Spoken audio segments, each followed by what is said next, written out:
Another tenacious son of Ballymoney who founded one of America's largest chain superstores was also fiercely proud of his roots in Ulster. That's Samuel and his wife Minnie. She was Parkhill and she came from the Dervick area. A devout Presbyterian, Samuel Robinson built a commercial empire on principles of honesty and truthfulness, speed and correctness. That's it. It's one of the old sales rolls from the stores that they had. My goodness. It's an original one for April sales. He was born here in this house, grew up on the farm until he was 16. He then went to his uncle's grocery store in Ballymoney, William James Megaw's, and he served his apprenticeship for 5 years there. And then he emigrated to USA. That's the four brothers that went out to the States: Samuel, James, David and William, and their wives, Minnie, Kathleen, armed with, I suppose, with his apprenticeship in Ballymoney and his Presbyterian faith, of which was a very, very strong thing with him. He had very deep religious convictions, hard work, very strong old Presbyterian ethic, I think as I would describe it. But however, he went out to there, met up with a friend, Robert Crawford, and they got a job working in a grocery store. And then eventually, he and Robert Crawford, they formed a partnership and opened their own store.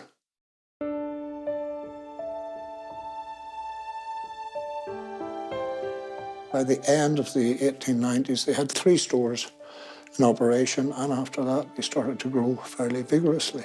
3 stores is a great place to start, so tell me what it grew into.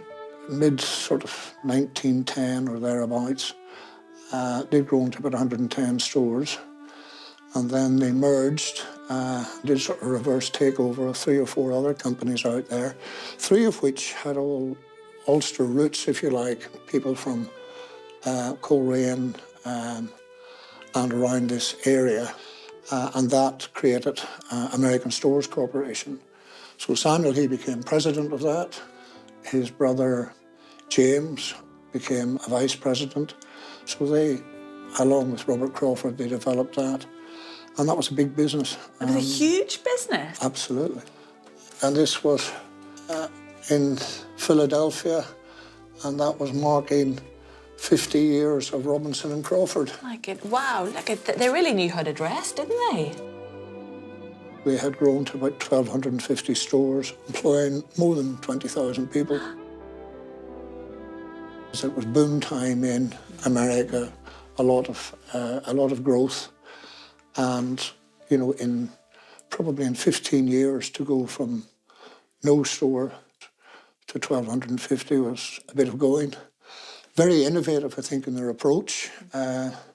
Created car parking, created shopping trolleys, things that we probably take for granted today. So really big, iconic, everyday things that we use every time we go to a supermarket. Absolutely, absolutely.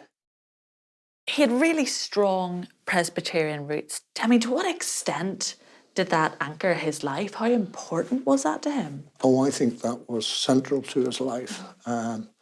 Certainly, growing up here, he would have been, as a child until the age of 16, he would have belonged to Ballymoney Presbyterian Church, would have gone through his catechism there.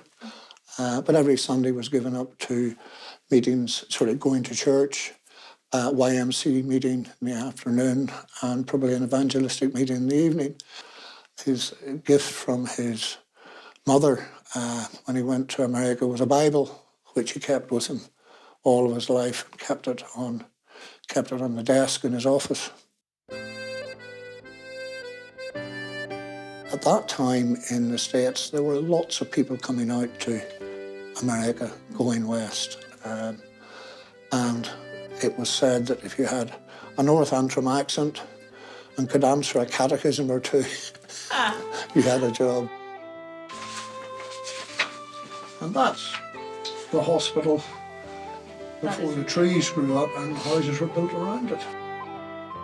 Samuel's commitment to Ballymoney and his strong religious principles were apparent in 1933 when he paid for the Robinson Memorial Hospital to be built in memory of his parents, Samuel and Mary.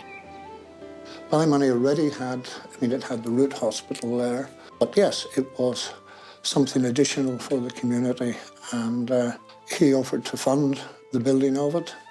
And sensibly, I think too, he left endowments and offered to fund up to half the running costs so that the community would make up the balance up to a ceiling. So I think he felt people had to be involved in the process as well.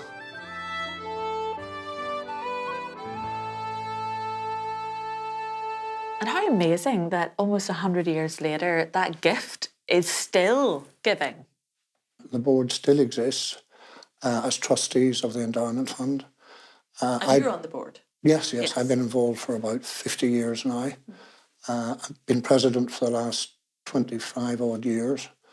And it's a great bunch of committed people locally, local business, professional, medical people.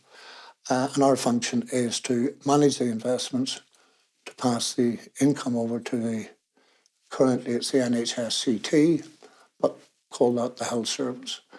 And we have a partnership with the health service where we try and encourage developments on the site and encourage the futurity of the hospital there. And I'm sure Samuel would be really pleased to know that he was still helping the lives of people in Ballymoney today. I'm sure that would be very pleasing to him. Yes, I'm sure that would be the case. And again, that's the love of his roots. But I think it's the same with everybody. When people are a distance away from your home, you become, home is much more poignant to you. But again, he had a great love and a great respect for his parents, and that was the driving force behind it, to have something as a memorial to his parents, Samuel and Mary.